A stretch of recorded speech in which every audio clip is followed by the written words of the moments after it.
নমস্কার বন্ধুরা, তোমাদের বাংলার নববর্ষের প্রীতি ও শুভেচ্ছা জানাই সকলকে এবং অভিনন্দন। তোমরা সবাই ভালো থেকো, সুস্থ থেকো এবং তোমাদের জীবন সুন্দর হয়ে উঠুক। তোমরা সবাই বলছো যে দিদিভাই তুমি লাইভ করছো না কেন, ভিডিও পোস্ট করছো না কেন, তোমরা সবাই কমেন্ট করছো, মেসেজ করছো। তার জন্য এই ভিডিওটা আমি আজ করা তোমাদেরকে জানানোর জন্য এই ভিডিওটা করেছি। তোমরা প্লিজ সবাই দেখো। ভিডিও পোস্ট করা হয়নি কারণ আমার একটু ফ্যামিলি প্রবলেমের জন্য ভিডিও পোস্টটা করতে পারিনি। তোমরা নিশ্চয়ই দেখতে পাচ্ছ আমরা একটা যাতায়াতের ভিডিও দিয়েছি, রাস্তায় যাচ্ছি।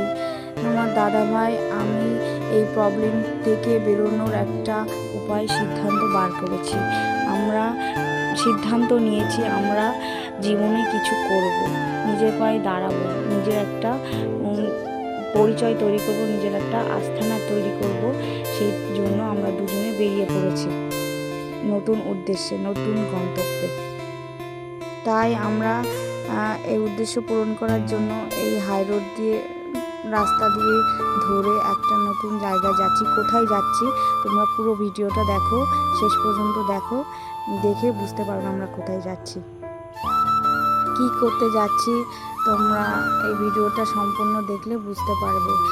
আর আমাদের এই গন্তব্য যাওয়ার রাস্তাটা হচ্ছে প্রায় 105 কিলোমিটার। আর আমরা বেরিয়েছি সকাল 8টা। আমাদের যেতে যেতে খিদে পেয়ে গেছে, তাই পাশের রাস্তায় একটা ধাবা ছিল, একটা রেস্টুরেন্ট ছিল, সেখানে আমরা ব্রেকফাস্ট করতে নেমেছি। দেখো এখানের ভিউটা কেমন, এই রেস্টুরেন্টের ভিউটা খুব সুন্দর লেগেছে আমাদের এই রেস্টুরেন্টের ভিউটা। আমরা নিয়ে নিয়েছি ডিম টোস্ট আর চা, নিয়ে আমরা ব্রেকফাস্ট করে আবার বেরিয়ে পড়েছি আবার সেই জায়গার উদ্দেশ্যে। তোমরা দেখতে থাকো আর সঙ্গে থাকো, পাশে থাকো। তোমার দাদা ভাই আমি বেরিয়ে পড়েছি আবার বাইকে উঠে